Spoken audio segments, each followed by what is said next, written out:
Hi guys, welcome back to my channel. If you're new here, my name's Anna. I'm a clinical psychology doctoral candidate, and on this channel we talk about real life applications to psychology. I hope the light isn't too weird today. The sun's coming in, so it might look a little glowy. I hope that's not the case. So today we're talking about what happens when anxiety and low self-esteem collide. Bit of a strange story how I came to today's topic. I was actually on this trail recently and I came across a raccoon, and it was this adorable little thing with a cute little nose, and when we were coming up along the sidewalk, it kind of froze up. And at first we thought it was getting sleepy because our cat does the same thing when she gets sleepy, where she just puts her little head on her paws. But as we came closer, we realized that the raccoon was actually shaking in fear. So we continued along the path so that we wouldn't continue to scare it. And as soon as we were far enough, it got back up from the ground, and it was fairly obvious that it had frozen up in fear.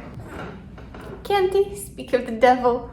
She's not the devil, she's the angel. So it was fairly obvious that this raccoon had frozen up in fear, and it essentially submitted to us. And I'm going to try to include that video in here, so make sure to pay attention to the moment that the raccoon actually freezes up in fear. Hi. What's your name?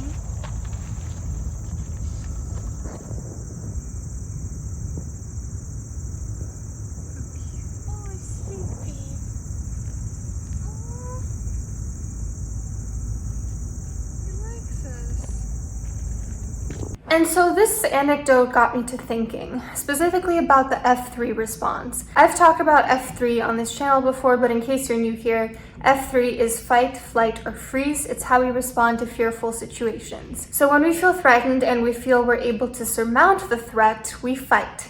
For instance, if my cat were to see a mouse, she would know she's way bigger and stronger, and she would probably try to fight it because she knows she could take it. When we feel threatened and we believe we can outrun the threat, we flee. So for instance, when the maintenance man comes into the apartment, our cat runs under the bed because she knows she wouldn't win if she were to fight him because he's this big guy, but she does know she's faster, so she knows she can get away. And when we feel threatened and we believe we can neither fight nor outrun the threat, we simply surrender and freeze up. Essentially, we're playing dead. We hope the threat will stop noticing us or assume we're not an issue because we've submitted to them. As humans, we all kind of have a go-to F3 style. Some people fight when they feel threatened, so these are the people who lean into conflict, who fight with their words and their fists, who talk back, who puff up their chests, who run after an intruder with a weapon. Some people flee when they feel threatened, and these are the people who run from conflict, who ghost others, who maybe run away from intimacy because they're scared they'll get hurt, who run away from an intruder as fast as their legs can carry them. And then there are those who freeze when they feel threatened, who are paralyzed by their own fear. And these are the people who say absolutely nothing when they're being yelled at, who hope to be invisible in a crowd of people, who try to shrink themselves into submission, who cannot move a muscle when they see an intruder. In essence, this raccoon had low self-esteem. Had it more realistically assessed the situation, it would have realized that it can absolutely outrun us, and possibly even win in a physical fight because it has pretty sharp teeth and claws. But because it had low self-esteem, it assumed that it could not stand against any threat. And that's how I came to realize that low self-esteem is what causes the inability to instinctively protect ourselves. We underestimate our own ability to fight or to flee or to protect ourselves, instead simply freezing and submitting to the circumstances. One way of looking at self-esteem is how strongly you're able to take on challenges in life. If you cower away at the slightest threat, you do not believe in yourself enough. You underestimate your own strength. In life, there's going to be a mix of threats. There will be those that you can probably fight, those that you can probably outrun, and those that you can do neither for. We all have to take some L's, but there are also a lot of situations in which if we assess our circumstances, we can realistically win. So this raccoon, in essence, had poor self-esteem. It did not believe that it could handle a threat that it could, realistically speaking, handle. That's what happens when low self-esteem clashes with a situation that makes us anxious or fearful. We freeze instead of assessing the best course of action. So what can we do about this? What can you do if you're one of these people with low self-esteem who freezes up when they get thrown into an anxiety-producing situation? The first thing you can do is when you start to feel anxious, slow down. Take a moment to objectively assess your context and ask yourself, am I able to fight or flee from this threat? For instance, if you're hanging out with your friends and one of them starts to attack you out of nowhere, can you flee the situation? Yeah, but that's probably not going to help you stand up for yourself.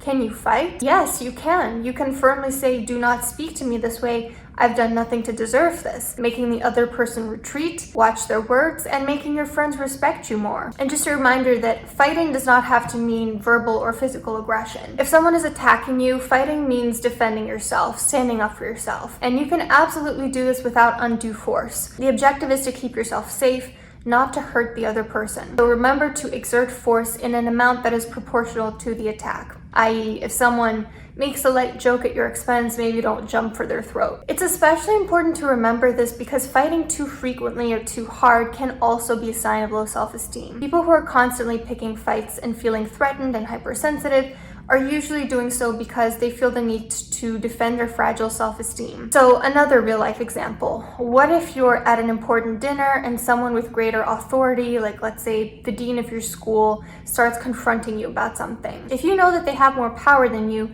and that everyone else is going to take their side, you probably know that fighting this conflict will not have a positive outcome for you. Instead, your best course of action might be to flee, to avoid the topic, to diffuse the situation, de-escalate, divert, or even excuse yourself from that context. So there are situations in which it's to your best benefit to either fight or flee. There will also be times when it's wise to freeze. Remember, these are the ones where fighting or fleeing is not enough to keep you safe. So for instance, if someone genuinely wants to hurt you and they're stronger than you and you can't escape, they have too much power and they know exactly where you're gonna go. Someone who has made it their life's mission to destroy you and you can't flee because they're always one step ahead of you. In this type of a situation, it may be wisest for you to surrender to the other person, to play dead, to be as uninteresting as possible, to make them think that you've given up, that they win, to make it clear to them that they've won and you're not a threat. But the issue is that if you have low self-esteem, you likely overestimate the amount of times you should freeze up. That's why it's really important to objectively look at the evidence. So how do you do this? First of all, list the facts of the situation. So let's say the facts of the situation might be, my sister is being disrespectful to me. She said X, Y, and Z. My other family members reacted in X, Y, and Z way. Number 2, from those facts, make 3 arrows. So the first arrow is what would happen if I fight this. The second arrow is what would happen if I flee from this. And the third arrow is what would happen if I froze. Number 3, write down for each of those 3 arrows the best case, worst case, and most realistic scenario. For instance, if I fight this, the worst case scenario is that my parents might think I'm starting drama and they'll take her side. Best case scenario is the people will respect me more and everyone will agree that she's being disrespectful. Most realistic case scenario is usually a combination of those two. So maybe in this case, the most realistic scenario is your parents will just want to stay out of the drama and you'll stand up for yourself with this person, but no one else will get involved. The point of step 3 is to get you to stop catastrophizing and also get you to not assume that things are going to go the best case scenario. Instead, look at that realistic middle ground of what could realistically happen. And the last step, step number 4,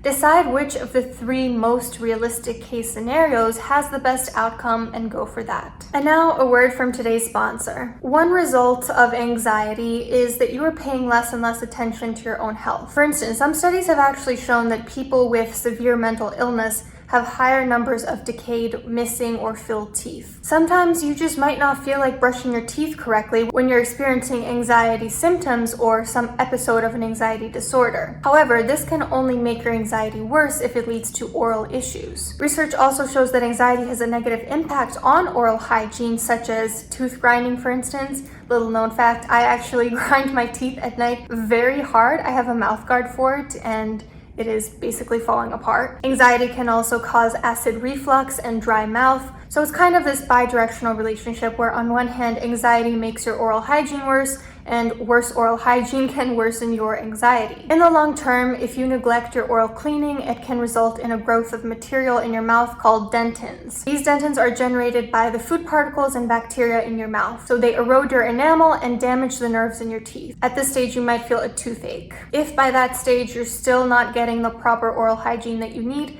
the bacteria can even flow into your bloodstream, causing severe disease. Heart disease is also one of these diseases. So you see how even a small change caused in your life by anxiety can affect your physical health a lot. So I think it's really important, especially for those of us who are anxious, but for everyone in general, to focus on at least controlling our physical health, to at least focus on the things that we can control that are within our power. For instance, brushing your teeth. One way to make this easier for you is to actually have a toothbrush that does the job for you. For example, switching to a sonic electric toothbrush if you're still using a manual one. How do you choose a sonic electric toothbrush, you might ask? Well, it could be something that looks adorable. It could be something that has a cute color that you like. A long battery is always a big deal because if you're worrying about whether your toothbrush is plugged in or not, that can contribute even more to your anxiety. The brush that I recommend to you guys today is from the sponsor of this video, the X5 series from Teeth. The X5 series have a 90-day long battery